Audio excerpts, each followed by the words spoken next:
Today we're making roast ravioli, and this dish clocks in at 633 calories per portion, 38 grams of proteins, 57 grams of carbs, and 27 grams of fat. And this recipe is for 3 portions. And to make this, we're going to start off by 225 grams of flour. I'm using semolina here. And to that we're going to add 108 grams of water. We're going to heat the water until it's almost boiling, then mix it together with our semolina. And just as usual, use a fork to mix in the water. Then we're going to move on to the bench scraper and mix it together. And finally we're going to just start kneading this with our hands. And this is one of the easiest types of raviolis to make.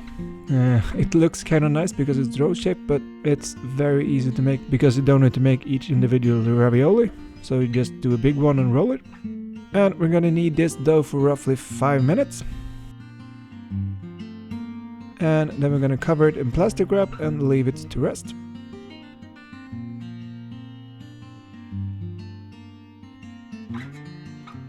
And it's easier if you flatten this out a bit because we're going to put it through our pasta machine later on. So having a flat dough is going to help a bit.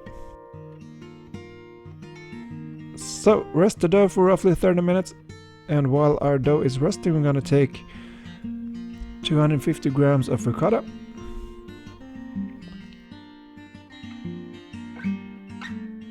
And we're going to mix that together with 45 grams of Pecorino Romano, 1 egg, and we're also going to add a bit of pepper, as usual some salt, and also some nutmeg. And this is going to be our filling. Finally, we're going to add some lemon zest and also some lemon juice.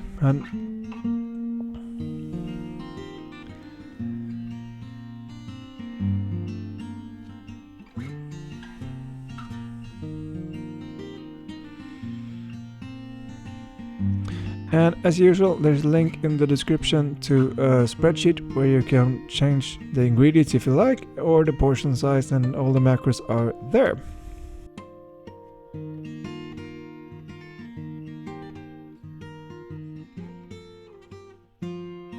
So then all we need to do is mix that together until we have a nice smooth paste. And then we're going to put that in a piping bag and our filling is done.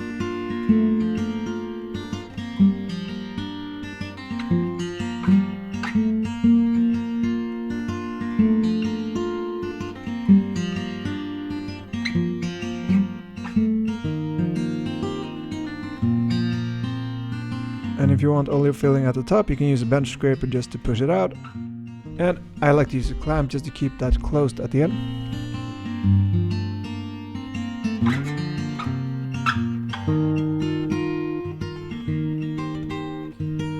Since we're using semolina, this is a very easy dough to work with. So all we're going to need is to run that through a couple of times. And this doesn't dry out quite as fast as regular dough as well. And for the bits we don't use, it's very easy just to knead them together to a new dough lump and run them through the pasta machine again. So using semolina for this is optimal from my perspective. And once we have our thin pasta sheet, I like to go to roughly thickness number 7 at the KitchenAid machine. I'm just gonna cut off the ends. If you don't have a pasta wheel, you can always just use a knife. It's no problem at all. It's just gonna look a little bit different. And then we're gonna take the edge and fold the dough in on itself. Push a bit on the edges so we remove a bit of air.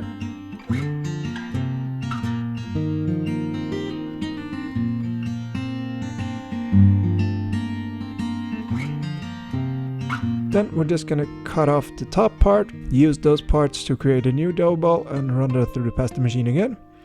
And all we need to do then is just roll that dough.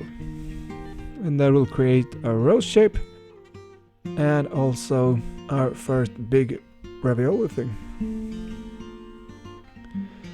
And that's it. It's the same process every time, and as I said, it's really easy just to form a new dough ball and run that through the pasta machine again.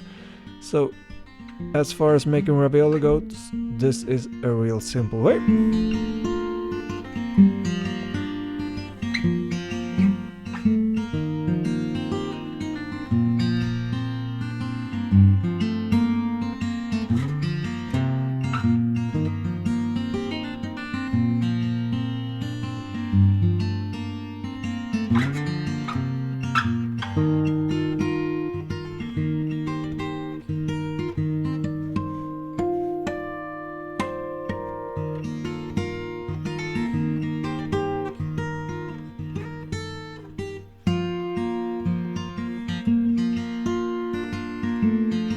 To this I like to eat some prosciutto crudo, and to do that I'm just gonna cut it and fry it, and when you fry this prosciutto it's gonna become very salty, so beware that you're gonna add a lot of salty taste from that.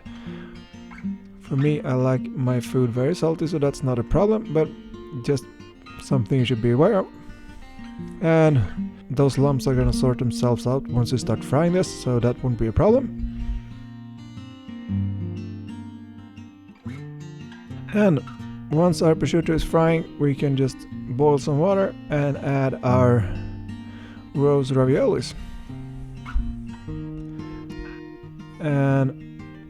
And since these are done with semolina, it's not gonna take a lot of time. We're just gonna need to boil them for roughly 3 minutes.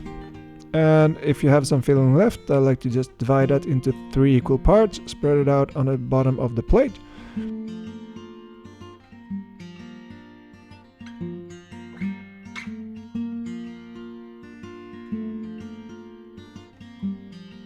And then we're gonna sprinkle our prosciutto on top of these and add a little bit of extra pecorino if you like. As far as making ravioli goes, this is a real simple way to make it, and I hope you try it, and if you do, I hope you enjoy. Thanks for watching.